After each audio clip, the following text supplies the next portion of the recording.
There are several ways to experience great paddling on the Pocomoke River and the surrounding tributaries like Nassawango Creek.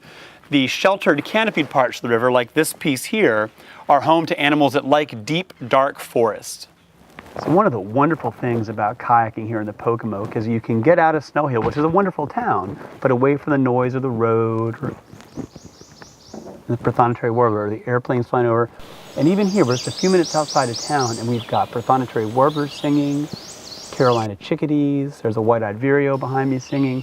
You can really immerse yourself in the sound of nature and just kind of get away from the sound of the city. It's really great. So a bird we see and hear on the Pocomoke in the spring and summer is the yellow-billed cuckoo. This is a large songbird that summers with us. It comes up here from wintering grounds in South America as far south as Argentina. And the cuckoo, warblers, and other tropical songbirds come up here for one reason, and that's caterpillars. Caterpillars are full of protein and a great food source for raising young birds in the spring to then return back to the tropics in the fall and the winter. When you're paddling, keep your eyes open on the sides of the river for beaver lodges on the Pocomoke. So that sound is a barred owl. This is really, to me, the king of the cypress swamp. This is the bird that's only found in wet forest. And one of the most magical experiences you'll have paddling in the Pocomoke in the more canopied, covered part of the river is to hear and see this magnificent bird calling from a cypress branch deep in the forest. So what drew our attention to the barred owl was the sound of other birds mobbing him. There are grackles and maybe some other birds in there. Mobbing is a behavior when a bird wants to drive another bird away, such as an owl or a crow, because the owl or crow might try to rob their nest and eat their young.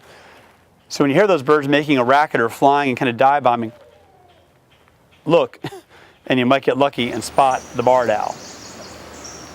According to the field guides, the sound a barred owl makes is "who cooks for you, who cooks for you all." Now, I don't know if you hear that, but that is how you're supposed to remember the sound of the barred owl.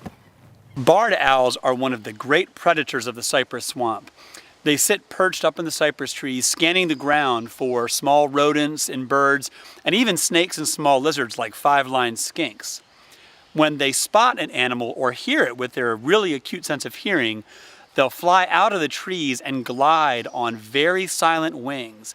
The edge of the wing feather is serrated like a knife and allows wind to pass right through without making the whooshing sound that wings make in the air. When perched beside a tree trunk, the barred owl's feathers are quite camouflaged, which makes them very hard to spot unless they move. But you will often hear them in the swamp, as we are today, and sometimes two birds, a male and female, will cackle back and forth to each other with their haunting sounds. When you're paddling on the river and looking for barred owls, you may not see or hear the owl first. What you might notice are smaller birds like grackles and red-winged blackbirds mobbing or attacking the owl. Smaller birds will do this in an effort to drive off the predator because owls might eat their own nestlings. So look for that behavior first.